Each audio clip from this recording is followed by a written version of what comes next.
The war between Earth and the Trinary Alliance had ended 5 years ago, but scars, both visible and unseen, never faded so easily. Every soldier who survived carried ghosts in their eyes, and every city that remained bore the whispers of what once had been. Humanity had won, technically, but peace was a different kind of battle. At the edge of the outer colonies, the spaceport of Echelon 9 buzzed with the noise of refueling shuttles, distant intercoms, and the dull hum of the void pressing against metal walls. It was here that Commander Reese Calder, one of the last surviving human fighter pilots of the war, found himself waiting for transport to the frontier world of Elthera, a world shared, uneasily, with the same species humanity once fought. He sat with his flight helmet resting on his knee, gaze distant as news feeds flickered above the terminal. Propaganda snippets, reconstruction ads, and interspecies cooperation campaigns rolled by one after another, a forced smile for a galaxy still learning to coexist. Then the whispers started. At first, just a few hushed voices behind him. Then, a ripple through the crowd. "She's here. Don't look directly at her. That's her, the Trinary general."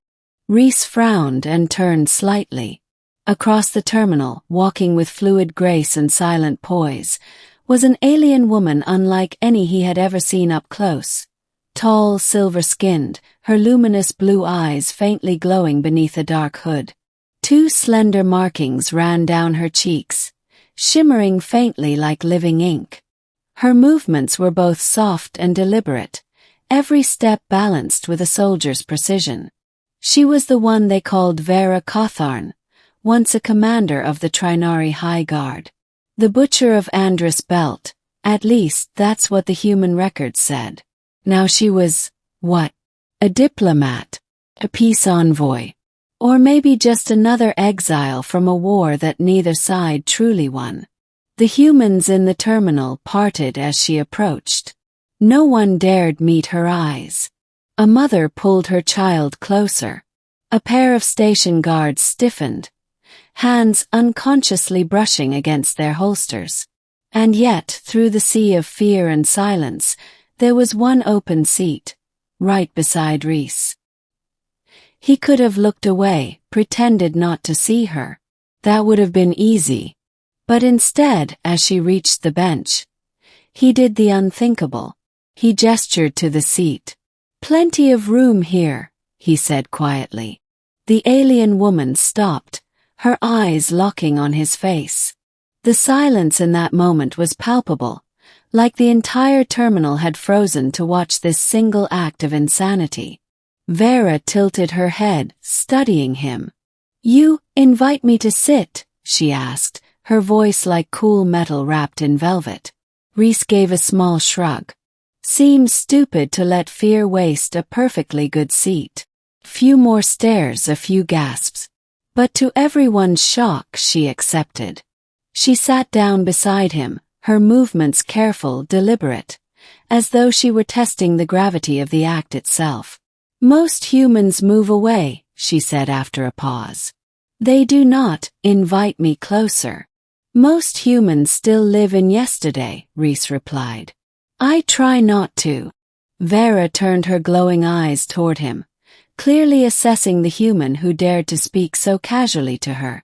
"You are a soldier," she said. "Was," Reese corrected. "Now I'm just a pilot trying to get to Elthera." She studied him a little longer. "You fought in the Battle of Mareth's Gate." Reese froze. His pulse quickened. "You were there." Vera nodded once. "I remember your squadron. You destroyed our forward carrier." He swallowed. "And you burned through 3 of our destroyers before that." The silence between them was no longer cold. It was heavy with memory, shared but unspoken. 2 survivors of the same storm, sitting side by side as though fate had decided irony was the best teacher of peace. Middle, the flight to Elthera. When the boarding call came, they both stood. As luck would have it, or perhaps as destiny planned, They were seated in the same row aboard the interplanetary transport. Rhys took the window seat. Vera sat beside him. The engines hummed, the view outside turning into streaks of silver and blue as the vessel jumped into warp. Hours passed in silence until Rhys finally spoke. "You don't seem like the type who enjoys small talk." Vera turned her head slightly, her gaze distant. "On my world, small talk is often a weapon. Polite words before betrayal. I have learned to listen more than I speak." "Fair," he said.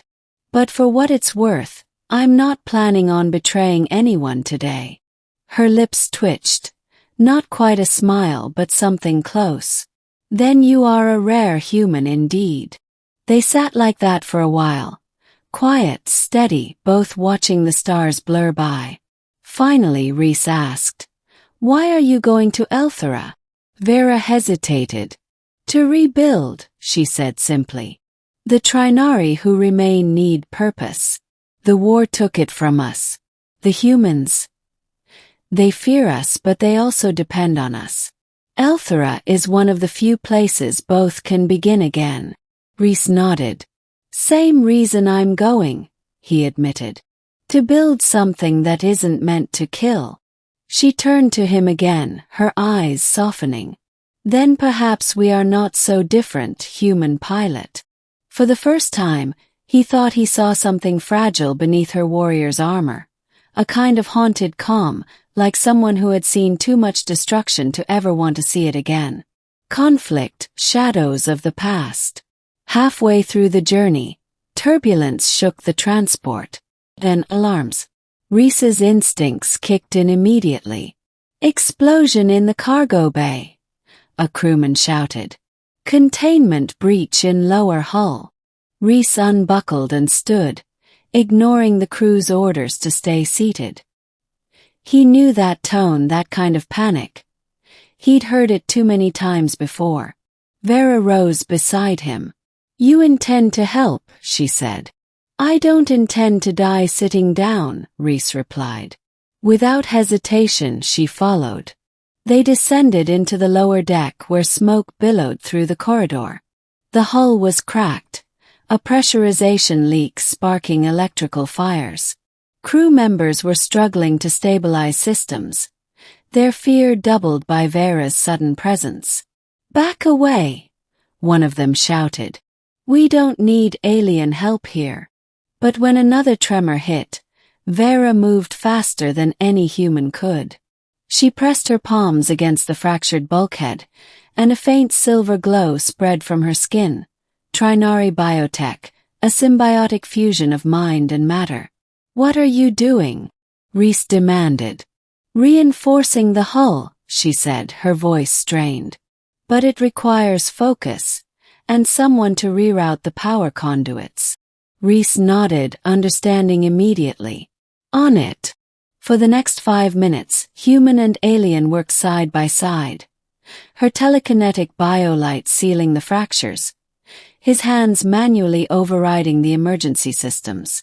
Smoke filled the chamber, alarms blared, but the breach sealed with a final pulse of blue light. The ship stabilized. The hum of warp engines returned to normal. When it was over, they both stood panting, covered in sweat and soot. Rhys looked at her, really looked at her. "You just saved everyone on this ship," he said quietly. Vera shook her head. "No, we did." And for the first time since the war ended, Rhys realized what peace could actually look like. Not banners, not treaties, but trust earned one act at a time. Ending Elthera and the meaning of fear. When they landed on Elthera, the air was warm and filled with the scent of alien rain. The colony stretched across red soil and glowing flora, half-built domes rising like promises of a better future.